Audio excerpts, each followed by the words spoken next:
Sa panayam na ibinahagi ni Alvin Tourism Vlog, mariing pinabulaanan ni Attorney Nicholas Kaufman, pangunahing abogado ni dating Pangulong Rodrigo Duterte sa ICC, ang mga pahayag ni Attorney Cristina Conti.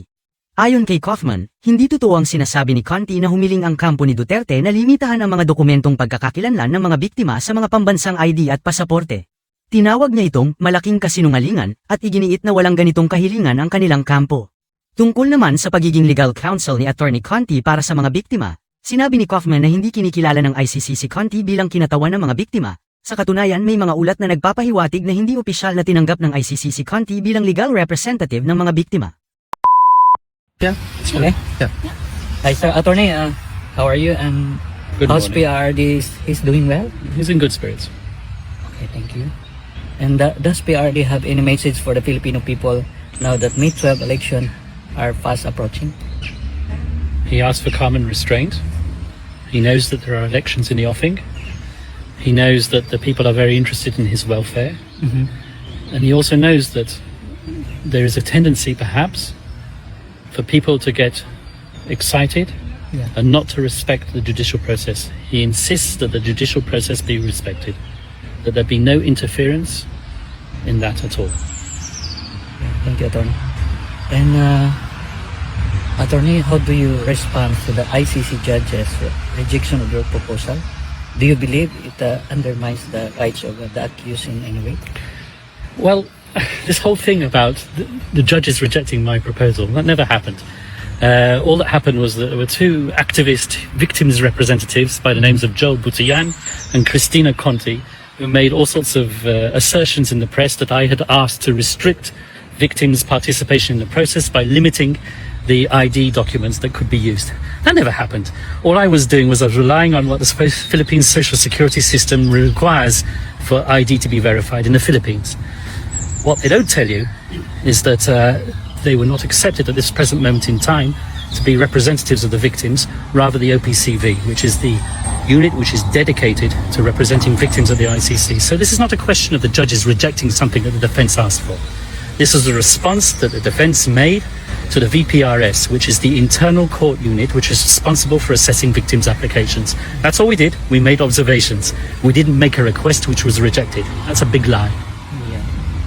So do you think the ICC sets dangerous precedent by relaxing documentary requirements, particularly in highly politicized cases like this?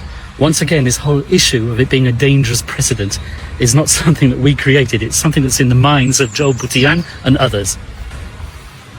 Thank you, Attorney. And lastly, Attorney, what is your message to the Filipino people closely watching the process unfold? Respect the judicial process, respect the judges, and respect former President Duterte's right to a fair trial. Thank you, sir. Thank you. Attorney, can I ask another one?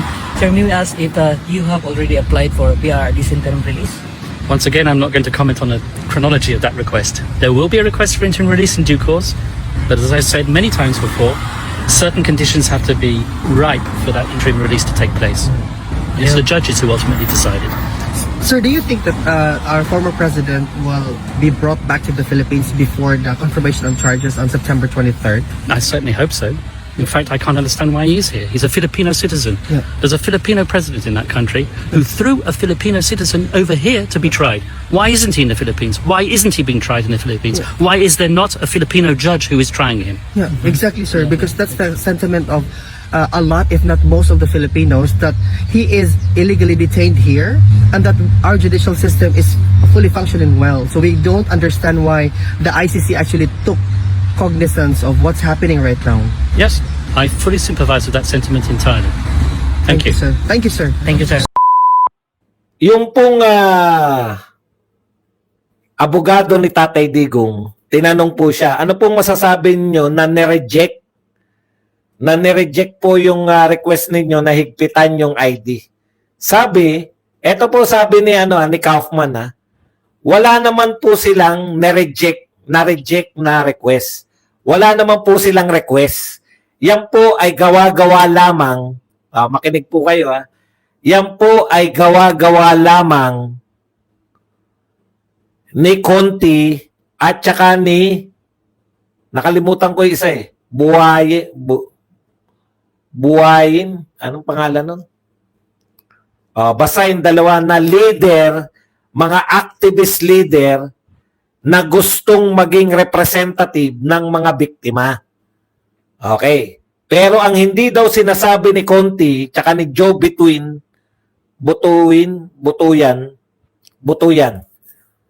Ang hindi po sinasabi ni Butuyan at tsaka ni Conti na sila po ang hindi tinanggap bilang representative ng mga sila po yung magre-represent sa mga biktima. Sila po yun.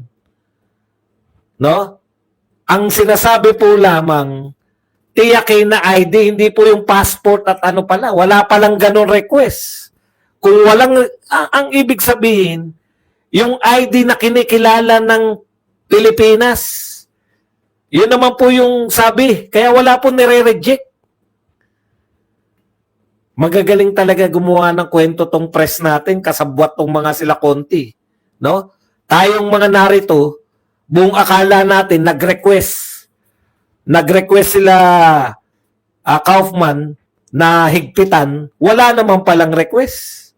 Gawa-gawa lang pala to nitong mga aktivista, sabi pa niya mga dalawang aktivista na si Conti tsaka to si Butuyan. Pero ang hindi raw nila sinasabi, hindi po sila tinatanggap ng ICC na magre-represent dito sa mga biktima. Sila ang hindi tinatanggap. Hindi yung nireject.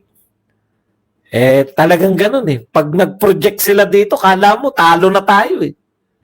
Kala mo talo na eh. Kaya natatawa si Kaufman eh. Ang sinasabi pa ni Kaufman, ito po ay purong kasinungalingan. Direkta po yan. Kasinungalingan yan, Conti. Hindi po propaganda sinabi, kasinungalingan. Bahala na po kayo kung sino paniniwalaan nyo. Tsak naman, sasagot yang si magandang Conti. Sasagot po yan at sasagot. Pero nakatanim na sa utak namin, nakasabay po, kayong media talaga, no? Kaya kayo napapagalitan ni Anticler eh. Biruin nyo, binabalitaan nyo, lumabas si Anticler, wala naman. Pumunta ng palengke, wala rin. Yan pa, binabalitaan nyo, nakikipagsabuatan kayo. Kayo talaga ang problema ng Pilipinas, kayo mainstream media eh. Hindi pala kayo kasali. Kung magpakilala yan, no? Totoo po. Ano pakilala niya nun? Assistant, Assistant, ano tawag doon kay Assistant Prosecutor? Assistant Prosecutor daw siya? Anak ng tinapay, oh. Sa mukha mo na yan. Kung gaano kabantot yung pagmumukha mo, ang lakas, oh. Assistant Prosecutor, hindi ka pala kinikilala ng ICC. Yari na naman kayo. Kayong nakikipagtulungan ng media dyan, yari na naman kayo kay Anticler niyan. Ibalita niyo yung mga binabalita ng PTV4. Kayo naman, no? Umani naman ito ng iba't ibang reaksyon mula sa ating mga netizens. Ayon kay AJ Cayetano, mas maniniwala kami sa mismong attorney na nakaka-attend ng hearing kesa kay Attorney Conti na puro fake ang mga witness. Pahayag naman ni JM Bautista, kuda ka ng kuda akala mo naman may access sa ICC, anong masasabi mo ngayon? At ito naman ang saloobin mula sa ating kababayan na si Tong Hansen, hindi lang pang local ang kasinungalingan, kundi pang international pa. Mga kababayan, feel free to comment below para maglabas ng saloobin sa balitang ito.